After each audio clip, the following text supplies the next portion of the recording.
Everyone, এসে পড়লাম ননদের মানে বিদায়ের ব্লগ নিয়ে। আর কি বলবো, তোমরা ব্লগটা দেখতে থাকো। বর রেডি হয়ে বসে রয়েছে এখানে, আর ওকেও রেডি করিয়ে দিয়েছে। আর পাড়া প্রতিবেশী যারা ছিল সবাই দেখো এসে উপস্থিত। আর বিদায়টা হয়েছিল রাত্রিবেলা। আর এই মুহূর্তটা একটা মেয়ের জন্য কতটা কষ্টের সেটা মাত্র একটা মেয়েই বুঝে, আর অন্য কারোর বোঝার ক্ষমতা নেই। 20-25টা বছর একই বাড়িতে ছোট থেকে বড় হওয়া, এখানে একসাথে খেলাধুলা, সবার সঙ্গে চলাফেরা করে অন্যের বাড়িতে গিয়ে মানিয়ে গুছিয়ে নেওয়া অনেকটা সময়ের ব্যাপার। তো এখানে দেখো ওরা বসে পড়েছে, ওকে এবার আশীর্বাদ করা হবে। ওর মা বাবা প্রথমে ওকে দান দুব্বা দিয়ে আশীর্বাদ করে নেবে।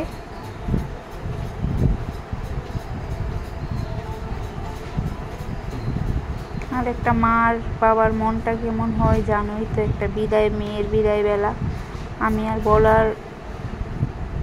বলে বুঝাতে পারবো না, তোমরা দেখতে থাকো খালি।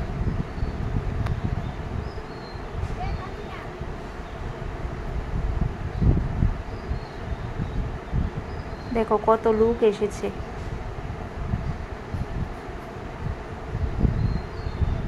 তো এখানে যা যা করার সব নিয়ম করে নিচ্ছে।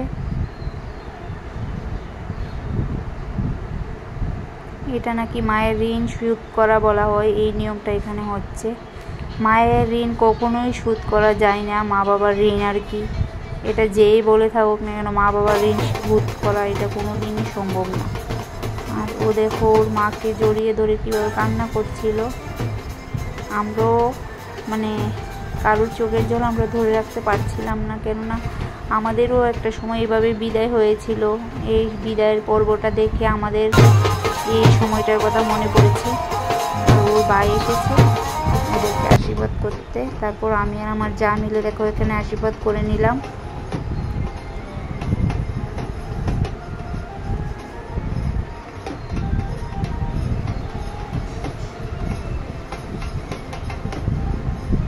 তো এখান থেকে এবার ওরা বেরিয়ে পড়ছে বরের বাড়ির উদ্দেশ্যে।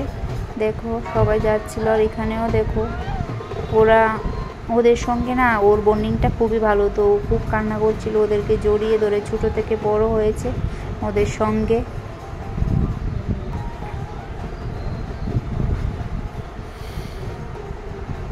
তো ফাইনালি বিদায় পর্বটা শেষ এখানেই। ব্লগটা কেমন হলো, ভালো লাগলে লাইক শেয়ার কমেন্ট করে আমার পাশে থাকবে, আমাকে সাপোর্ট করবে। আর আমার ভিডিওটা দেখার জন্য সবাইকে অনেক অনেক ধন্যবাদ।